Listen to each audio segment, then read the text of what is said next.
before we go into the next speaker, just to appreciate those who are there on Facebook and YouTube live, uh, there is Manoj Kumawat who has liked the session, Raj, Anil, Kumnan, Ram Yadav, Zafar Sheikh, Jay Yadav, Virendra, Amrendra Kumar, Sheikh Daud, Rupesh Sawant, Sudeep Baumik, Amnish and Senthil. Is a regular. He is a regular with our live pharma coalition. He participates in all of the live sessions. So thank you, Senthil, for liking this session. So a lot of appreciations for you, Dr. Ram. Please be with us as the question come up. We will take it once all the three speakers are done. So with this, I will go to my next speaker, Mr. Sabyasachi. Sabyasachi, please share your presentation.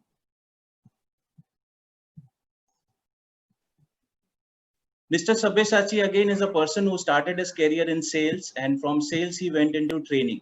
He has a rich experience in the industry spreading over 23 years and 14 years in training. He started his career way back in 1997 and he started with Sun Pharma as a medical rep, grew as an area manager, then heading the zonal sales manager, and then shifted into from line function into training department. He has a total experience of 14 years into training, spreading to companies like Abbott, UCB, Boehringer, and Emcure.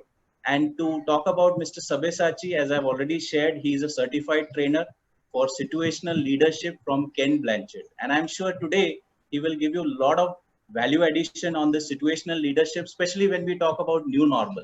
So over to you, Mr. Sabyasachi.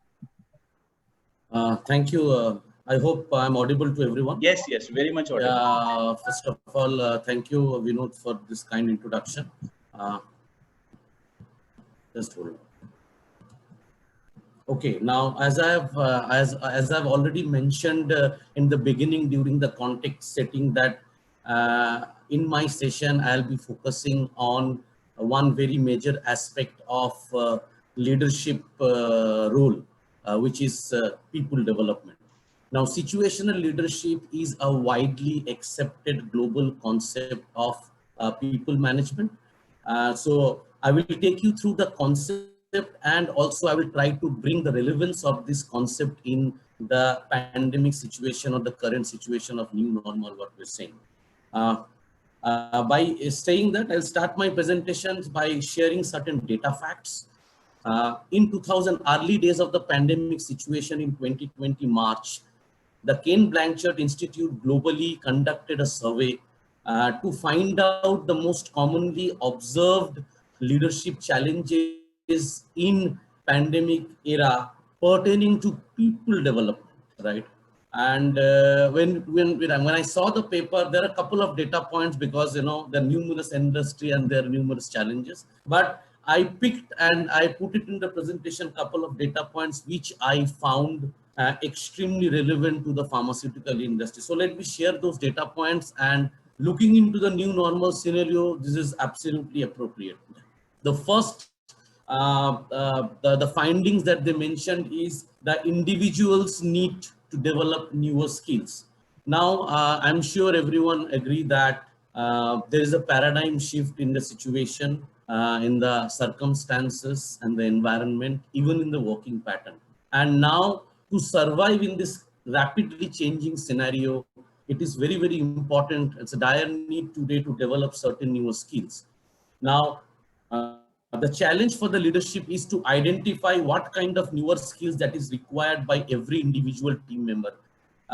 Always remember that in a team, every individual has their own set of challenges which are very unique from another team member. So a leader challenge is to find out exact my individual team members, what are the need for developing the newer skills. But yes, if you want to survive, you need to develop. Number two, I'm sure you all felt that, you all agreed that the major restraint or the limitation that comes is in pandemic situation is investing time to work and the restraining in the movement of the people. Now, as a leader, probably it may not be possible for you to devote an equal amount of time to work with all of your team members for their development. So that is one very important aspect. So a leader needs to prioritize where I want to focus, which are the people in my team member really need my help at this current situation, where I need to invest my time. Now, basically, that suggests that a manager or the leader can prioritize based on their individual current development level. Now, then the next question comes for a leadership challenge is that how do you assess the development level? Now, do you have any tool to assess the development level? Because if you able to identify the development level, probably you can focus and prioritize and invest your time accordingly. So that's another challenge. Motivation. I think there are a lot of talks that's been going on motivation. I would say that in current scenario, the job insecurity, the non-performance, not earning incentives, not able to work or manage the important customers who are important for the organization have impacted the motivation level. But again, it depends on the individual team member, because some people in this pandemic era also highly motivated, and probably majority of them, their motivation level goes down drastically because of that insecurities, and there's no clear path for the future. And last but not the least, common leadership style in rapidly changing scenario. Now, what I mean to say is that every individual has their own way to respond in the changing situation. The way I respond in a changing situation or a scenario probably different from the way other people respond. So a manager needs to assess that every individual team member, how they're responding to the current changes which is happening in new normal, and try to customize an appropriate leadership style to probably cater their development needs. So all those findings directing to one part is a very individualistic approach. You need to assess the individual developmental level of the team member. You need to assess what are the new skills required by every individual team member, their motivation level, and what should be their motivation style. So leaders must adopt different leadership styles according to the situation and the developmental level of their team members. That's what the concept of situational loop. So to cater those individual lead for the leaders, though it's a very old concept, 1985, Ken Blanchard conceptualized the situational leadership 2 concept in his book, a situational approach to managing people. And now, as I've said, it's a widely accepted model because situational 2 or leadership 2 model is an easy to understand and a practical framework that enables or helps leaders to diagnose what is the current development level of the people and what should be the appropriate leadership style. And if you look into the current pandemic situation, probably this leadership style found to be most effective one. Now, as I said, the biggest challenge for a leader is how to assess the development level. Is there any tool or the method? I'm sure probably you have your own method, your L&D department probably planned out something, but as per the guidelines given by the concept of situational leadership, there are 2 things that you need to assess for every individual team member who are working under you. One is competence and second is commitment and desire. Now, when we talk about competence, is basically the knowledge and the skill of the person to do a particular job. So what to do and how to do, both part we can say it's a competence. So you need to assess that what is their competence level currently to do a particular job. Are they knowledgeable enough and are they skillful enough? Now, commitment is something which is very intangible. It's something behavioral and it's not very easy to measure. So probably I'll be sharing for the help of the group that there are a couple of indicators that you can look into and try to assess the commitment level, because that is very important in this situation. Motivation, how much the motivated the person is currently, what is the confidence level, what is the willingness of the person to do a new task, are they ready to stretch, what is the energy level, what is high or low. So these are some indicators that give you an idea that what is the current commitment level. So you need to assess both competence and the commitment of a person to do a particular task, and that is the tool for assessment. Now, let me take you through the the very interesting, how do you, categorize the development level of your individual team member? So there are 4 development level which are available as per the concept. Development level 1, 2, 3, 4. Now, one of the development level, it talks about a person probably who is starting his job, who is very new to his job. So these are people, obviously, as a new, his competence level is definitely low because he don't have much knowledge about and the skill about doing the job. But the commitment is very high. They want to make a change. They have recently joined in the organization and they have high hopes and aspirations. So we call them enthusiastic beginners. So any new joinees in your team, they automatically come under D1. Now coming to development level 2, very important development level, because in current pandemic situation, you may find most of your team members are in either development level 2 or 3. Why I'm saying that? Because this 2 means low to moderate competence. So competence is there, but not up to the mark. Probably it is better than D1, but still not up to the mark. And commitment is low because of this pandemic situation, non-performance, not able to visit the customer, a lot of restrictions, there are a lot of frustrations, discouragement, and these all impacted lowering the commitment level of the person. And this we call is disillusioned learner. In the current scenario, is very, very common to find out. And I would also discuss what should be a leadership plan to manage this development 2 level. And then comes to development 3 level, which also you can see it's this kind of person is a quite experienced campaigner. So we can say that the person who has got a high competence. So competence is not a problem. So their knowledge and their ability to do a task is very good. But the question is that they're not that committed to the job. I don't know whether the job insecurity or the fear factor of this situation, they are capable, but they're cautious. They're not ready to stretch. That can be one possibility. Another possibility that probably leaders may not praise them or appreciated them for their good job, so that their commitment level goes down. Or probably they're doing the same kind of job, time and innovation in their job. Probably they're not getting the opportunity. This all can factor to, because this development level 3 means a very experienced people, very capable, but not ready to stretch. And these are the ideal for this pandemic situation. Whatever is the situation, whatever is the restrictions, they are ready to stretch, they are ready to do anything to achieve the objective, high competence and high commitment. They don't need appreciation and praise from the leadership team. They're a self-motivated person. Now, as I've said, manager needs to work basically on development level 1 or 2, where the competence is low. So a leader can help them to guide them to improve the competence, and the development 3, a lot of motivation is required from the leader. But in current scenario, you probably get a lot of development 2 and development 3 where the commitment level is very low in this situation.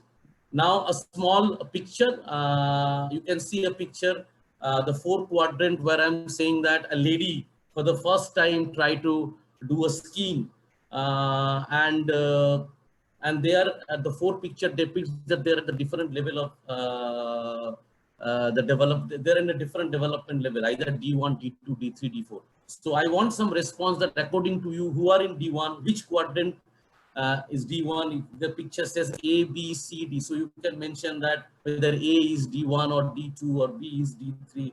So we can have a response. Let's see that how have you understood the concept of identifying the development level.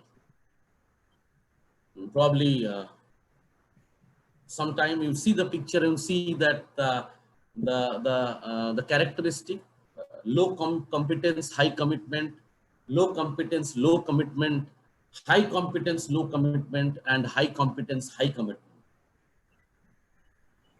I think they need to type in Facebook and YouTube, right? Right. So if they can write that D is in D1 or C is in D4 like this. Yeah. Yes. We'll wait for a few. Yeah, we'll wait for some responses to come. So viewers have to type in A is D1, D2, D3 or D4. This way. C and D. It is very important for managers to understand and to assess development level. I will explain also. There is a response, Sabyasachi, there is a response come. Sudeep says B1 is A. A is B1, sorry, D1, I should say. Okay, okay, okay. B is D1. Thank you, Let's Sudeep, see. for responding.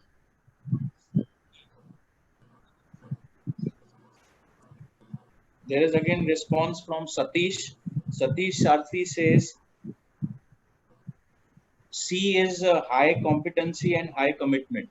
That is, I D4. think C is That is D4. D4. Yeah, Okay, D4. Picture C is D4. Yeah, okay. Partha Pratim also says C is D4. C is D4. And Vikrant Wankhade says C is high confidence, high commitment.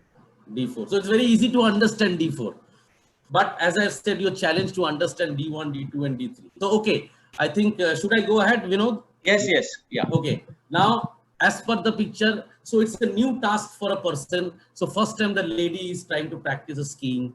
So D, the quadrant D is D1. Why? Because you can say they are very, this is look into their face. You can see their hopes and the aspirations and the commitment. They want to do something, though they don't know how to do it. But the body language shows that they're highly committed. But they don't know the task. They don't have the competence. The D quadrant is basically D1, right? They're happy, but I don't know what will happen. But they don't know. They're just waiting to learn. Now B is D2. Why I'm saying that? Now when you start your job, you start facing failures, right? As I've said that in this situation, there are a lot of failures. Whenever you see and the face failures, automatically your commitment level goes down. At the same time, you are also not that kind of competent. Probably you are better than D1 or the picture in D, but not up to the mark. So that you can see the picture that the lady is shaking and trembling, not able to maintain the balance. At the same time, looking at his colleagues and the failures, he's also now a lot of fear factors that come into their mind, come into her mind. So B is D2. C is, as I said, that capable but cautious. So slowly and steadily, consciously, they're putting efforts. They're not, she's not ready to stretch. She's not ready to go with the complete motion and the speed because they don't know what will happen in the future. And as you all rightly says, C is D4. She's enjoying her job. She's enjoying the skiing. She's in a fast pace. You know what to do, how to do. So this way that you need to assess. Now moving ahead, how would I, what should be my basis of calculating or assessing? Now please understand that every job description comes out with a couple of tasks, right? So it is, so suppose you are an individual contributor. Individual contributor means rep and the executives who are working and no one is reporting to them. So to perform the role of an individual contributor, you know, these are the set of tasks that you need to perform. Or if you are a managerial level, these are the tasks which are extremely important: goal setting, planning, analytical ability, selection process, team building, monitoring, and execution, right? So the important level is that you need to measure the developmental level of each task, and then you can say that what is the final development level of the person, whether it's D1 and D2. So you cannot select one or two tasks that I will only take product knowledge and say that their product knowledge is very good, high commitment, high competence, so is D4. But you don't know about what is the other factors like in clinic seal, the efforts and activity execution. So when you assessing the development level, you need to look into all important tasks that is important for a specific job role to perform. Then only you can finalize what is the D level. Now, these are the tasks that everyone knows. It is very conventional and we are looking into that. But when we talk about new normal, all these tasks, I'm not saying these are not important. These are extremely relevant. But when we talk about new normal, should we add some new tasks into their job role? I think if the HR people are listening to us, I think there is a high time to think about the couple of addition in their task role. Yes, I found out couple of, and which I like to share with you, which is very, very apt for this new normal scenario. Number one, KBL engagement. Now, you cannot reach to all of your customers. And if I go by the Pareto principle, it says 20% doctors or the customers give you an 80% support. So if you're getting 80% support from 20% of your customer, my major job is to hold that 20% in this scenario. Now, how have you identified that 20%? Probably yes, And then how do you engage? Because there is a paradigm shift in the engagement process. Now, earlier engagement process is no longer applicable. Traveling, stay, hotels, and scientific session in the conferences. These are not applicable at this current scenario. So you need to look into the different engagement process. Probably a lot of telemedicine if you want to use those apps to help a doctor. You provide a platform to connect. You give a telemedicine platform. You do ERTMs, web-based activities. So I think leaders need to see that how your every individual team members are doing the KBL engagement. Extremely important to assess the development level, looking into the current scenario. Second is called supply chain management. Now patients are not coming to a doctor. So earlier, only our concern is to make the product available inside the nearby chemist of a particular chamber of a doctor or a hospital. Now you need to make your product available everywhere, because doctor wants to prescribe those brands which are available everywhere. So how your team member is managing the supply chain, or if not possible, do you provide any support to supply the medicine directly to the patient? That also you can think of.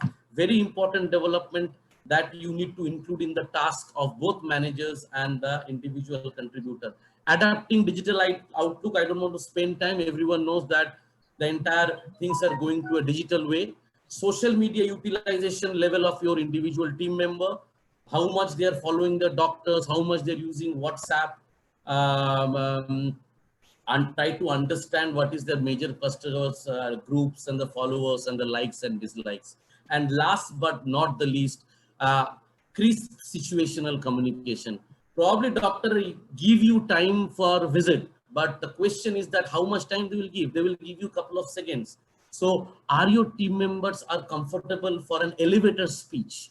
2-3 points crisp to talk about the 3-4 benefits of the brand, and ask for the prescription. I think now it is time for every organization of the training team to think about creating such a crisp elevator speech side like content and sharing with the people.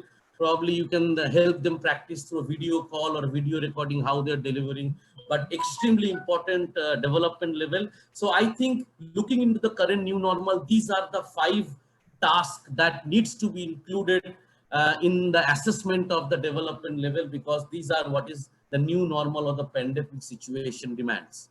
Now coming to the leadership style, what kind of leadership style? Now you have already assessed the development level. Suppose, so some person is new joining in your team as a leader. So he has low competence and very high commitment. Now, as the competence is low because the guy doesn't have any experience, so the leadership style will be telling and directing, because the guy doesn't have any idea about what to do, how to do. So you need to set goals as a manager. You need to tell them, direct them what to do and how to do in this current situation. And you have to develop an action plan and monitor. And they have to just follow your orders. So not much of only telling and directing is the leadership for new. Now, if the guys D2, that I am saying is very common in this situation, low to moderate competence is not up to the mark, but it is still better than D1, but commitment is low. You need also to set goals and direct, because their competence is not up to the mark. So you cannot leave the decision making to them. But also you need to sell why you are saying certain action plan, what you are developing. So explain why, which are not there in D1. You have to put that leadership style in D2 by saying that, explaining why you want to do that, why you are taking the action plan, and very important, encourage and demonstrate, because they don't know how to manage the situation. You need to demonstrate. 3, they're highly capable, D3. So competence is there, but only there is a low commitment. So what to do? Listen to their concerns, why the commitment level goes down. Share your ideas, praise, encourage, so that the motivation level goes up. And that's what is important. So you don't have to directly go and do everything, only participate and supporting leadership you need to example. And last is delegating. I don't want to get into that because the guy is already doing so. In this situation where the priority is the time, you need to have a less control. Don't try to control too much. Develop him for the next level. responsibility give for the decision making, because they are already taking all the right decisions. Now, if the guy is in D4 and using a telling leadership style, it will not match and the people will be frustrated. And if a telling leadership style D1, everyone saying that, no, you take your decision. So you use a delegating style of to D1 people. So it is not an appropriate leadership style. So you need to see what are the developmental level and find out the ideal leadership style. So my summary at the end of the session: diagnose the development level of the each team member, include the newer task, all the 5 tasks I've discussed: KBL engagement, supply chain management, digital outlook, social media utilization, and crisp communication, and also include them and assess them, and then find out what are the development needs. Prioritize your action plan based on their development need. Effectively, if you do that, you can manage your time effectively, and you can use appropriate leadership styles, so your people keep motivated and your people can overcome challenges in this new normal scenario. That's from my end. Thank you. Yeah, Sabyasachi, just come out of the presentation. Unshare. Yeah. Yes. Thank you very much, Sabyasachi. I've been myself a trainer for 14 years. Whenever I go through the situational leadership module, there is something new learning which turns up. And today also you have added a lot of new learnings for those who are hearing first time on situational leadership. As rightly said, situational leadership is a module which is based on commitment and competency. You have very nicely classified into 4 D1, D2, D3, and D4 styles. Sorry, I should say the competency based module, and then the styles to be operated. Very, very important for our viewers was in new normal, what are the new tasks? So these are the new tasks which you talked about: KBL engagement, supply chain management, adapting digital outlook, social media utilization, which is very, very important today in new normal, and crisp situational communication. Doctor will not listen to a lengthy detailing. In a short 30 seconds, 1 minute, how you do a communication, especially now on the digital platform. So these are the tasks where our future leaders should concentrate on developing the individual. And you have already summarized also very nicely the points, which is time is very crucial in this time, and leadership style based on the developmental level, whether it is D1 directing style, D2 is coaching style, D3 you talked about supporting, and D4 is delegating. So thank you very much, and a lot of appreciations have come. I was there on seeing YouTube and Facebook, just to name few gentlemen who have appreciated this session. Satish Sarthi, thank you very much for appreciation and liking this session. Rahul Jain, Sudeep Baumik, Manoj Kumawat, Ritesh Sharma has appreciated this session. Rupesh, Vikrant Wankhede, and our very own Yashwant Mishra.